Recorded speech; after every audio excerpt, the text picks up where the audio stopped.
அவர் வந்து சேப்பலாநத்தத்தை சார்ந்தவர், ஒரு மீன் வியாபாரி. அவரை வந்து நம்ம கைது செய்திருக்கிறோம். விசாரணையில் வந்து அவர் தன்னுடைய குற்றத்தை ஒப்புக்கொண்டார். அவருக்கும் இந்த இறந்து போன மஞ்சுளாவுக்கும் கடந்த ஒரு 3 வருடமாக தொடர்பு இருந்துள்ளது.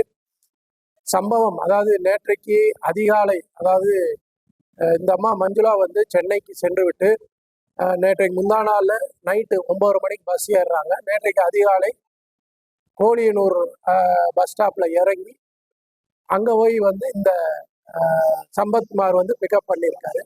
சம்பத்குமார் வந்து பிக்கப் பண்ணிட்டு இங்கே சம்பவ இடத்திற்கு வந்து அவர்களுக்குள் தனிப்பட்ட முறையில் வந்து வாக்குவாதம் ஏற்பட்டுள்ளது.